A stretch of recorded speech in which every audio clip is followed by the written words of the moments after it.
Assalaamu calaykum asxaabteyda qaaliga kusoo dhawaada channelkayga cunto karinta Mema Cooking and Sweeties. waa walaashin Mema oo idin wado muuqaal cusub. maanta waxaan soo sameeyay sabaayad aad iyo aad u qurux badan, aadna u macaan, iyo maraqeeda oo aanan ka dhicin. run ahaantii aad u jilcan tahay sabaayada, maraqana sidoo kale aad buu u macaan yahay. waa ka sabaayada way guduudan tahay, maasha Allah, si qurux badan ayay kusoo baxday. maraqana kama liito oo waa kaasna aad iyo aad ayuu u qurux badan yahay. run ahaantii aniga kariyay ayaaba ka helay dhadhanka, idinkana sidoo kale markaas sidan oo u sameysataan waa ka heli doontaan. kale qof walba sabaayad iyo wuu sameystaa iyo maraq, laakiin waxaa lagu kala duwan yahay qaabka loo sameeyo. waa ka qaabkan ayay kusoo baxday sabaayadeeni iyo maraqeeni. isla socod wanaagsan. waxaan qasanayaa aan diyaarsanayaa burkii aan ka sameyn lahaa sabaayada. waa ka 2 koob iyo haaf yar bakeeri yar ayaan ku cabirtay qiyaas ahaanteeda aniga inta aan isticmaali rabo. koley qof walbo asaga ayaa yaqaano qiyaastiisa uu sameysanayo. sokor badan ma ku fiicna, wax yar oo sokor ah ayaan ku daray. waxaan ku darayaa 3 qaando oo caano booro ah. caanaha waxay siinayaan jileec, ayay ka dhigayaan sabaayada aadna u wanaagsan yihiin, maasha Allah. waa ka caanaha waxaan ku darayaa 1 qaando oo leebita ah ama fixiso sida u taqaaniin, iyo wax yar oo cusbada shiidan ah. sidoo kale waxaan ku darayaa ukuntana waxay siinaysaa dhadhan wanaagsan iyo inay jileec noqoto sabaayadaada. waa ka waan ku daray ukunta, biyo diiran ayaan ku qasayaa mar walbo. waxaa waaye inaad ku qasto biyo diiran ayaa wanaagsan. diiran waxa ay ka saacidayaan in yacni waxa aad qasaysid ay si fiican isku dhex galaan, maasha Allah, sida u jeedaan. hadda waan qasayaa burkii, waa fooliyo ayaan ka dhigaa, macnaha waan fidinayaa inta aanan dubin ka hor sabaayada. laakiin marka hore waxaan rabaa inay yacni ii soo kacdo. waa ka waan adkeenayaa, ma ku wanaagsana inay jilcan tahay markii burka la qaso. yacni waxaa la rabaa inuu adag yahay, waayo waxaa laga yaabaa markii aad fidinaysid inuu ku dhibo haddii uusan adkeenin. waan iska adkeeyay. waa ka waxaa waaye mar walba aad qasaysidna si fiican isku dhex gali. waxaa waaye waxyaabii aad ku dartay iyo burka si ay yacni si wanaagsan iskugu dhex galaan. waa ka waan qasay, wuu adag yahay sida u jeedaanba, maasha Allah. waan soo diyaarsaday, waan laalaabay, waxaan ugu talagalay inaan fidiyo. waxaa waaye markaan fidiska ayaan rabaa inaan ku bilaabo. waa ka waxaan marinayaa bur. inta aan fidiska waxaa ku wanaagsan bur, dadka qaar saliid ay isticmaalaan, laakiin aniga markaan wax walba fidinayo burka ayaan isticmaalaa, maasha Allah. burkana waxaa waaye waxa kaama go-ayaan aad sameynaysid. waa ka xabada ugu horeysa inay tusinayaa qaabka u fidinayo. hadeerna fidiskii ayaan bilaabay. waa ka wax walba markaa fidinaysid isku day inaa isla sinto, waayo markii la isla simo si qurux badan ayay dhoodi kugu soo baxayaan. isla simitaanka uu wanaagsan yahay, mar walba ku dadaal wax walba aad sameysanaysid inay noqdaan wax 4 gees ka siman. markaasoo kale aad iyo aad ayay u qurux badnaanayaan. muuqaal ahaan adigana niyad ahaan waxay aad karisay waxay noqonayaan wax qurux badan oo adiga aad ku qanacdo, qofkii alaala ee cunayana uu ku qanco, maasha Allah. aniga hadda waxaan sameynaa geesaha ayaan ka jarayaa si aan iskula simo. ma rabo in yacni iga kala weynaato, waxaan rabaa inay yacni si wanaagsan igu sinaato, maasha Allah. adigana sidaas oo kale mar walba wax sameysanaysid waa inaa isla sintaa si ay kugu qurux badnaadaan. anad waa kana waxaan ka jarayaa dhinacyada oo aan isla simayaa. marka isla simo kadibna insha Allah waxaa waaye waan dubayaa. qaabka u dubayana waa arki doontaan hadduu alla idmo. waa ka waan diyaariyay, waxaan saartay saxankii oo igu diyaarsanayeen waxyaabihii kale hore aan u fidiyay.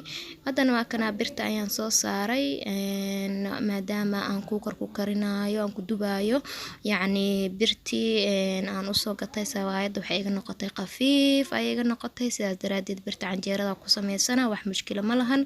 mar walba waa inaad saliid dhinacyada kaga shubtaa marka aad sameynaysid sabaayada, haddii kale dhinac ayay ka madoobaanaysaa oo si qurux badan kuugu noqonayso. saliid way kuu guduudinaysaa mar walbo.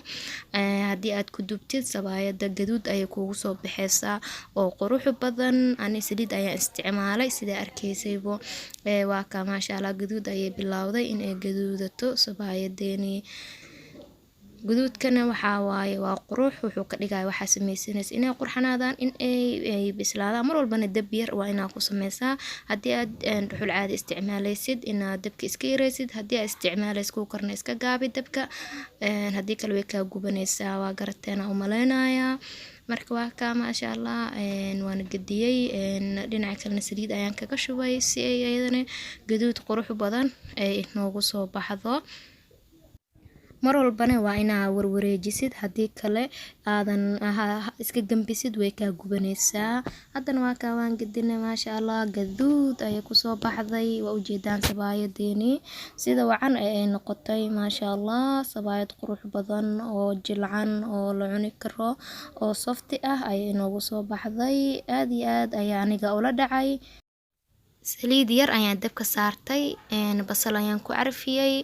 waa ka saliida ma badna, ma fiicna inaa iska badisid.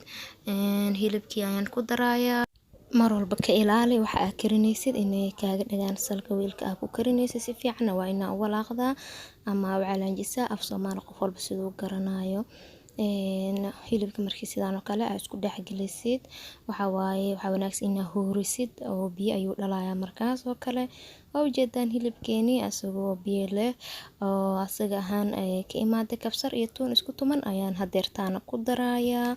kabsarta iyo tuunta ayaan ku carfinayaa sida hadaa basasha oo kale aan ugu carfiya camal.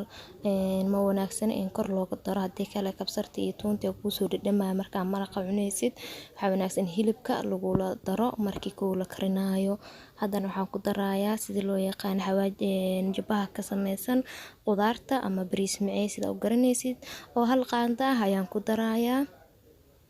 waxaan kale oo ku darayaa jubbo haafkiisa. ma jeceli aniga waxyaabo dhanaan ah, mana wanaagsano wax oo cusbo la-aan ama wax cusbadu ay ku badatay caafimaad ahaan uma wanaagsana. intaas kadib waxa ay diyaarsan baradho aan jarjartay waan ku karinayaa. waayo waxaan rabaa baradhada inay yacni hadhowda aan ku riiqo. marka ay bislaato kadib haddana waan daboolay. waxaa waaye baradhadii waa bislaatay. waayo xawaayadaaba ijajabi ku dhahaysaba qaandada markaasaa ku dhahdo uma baahna in yacni ma adka.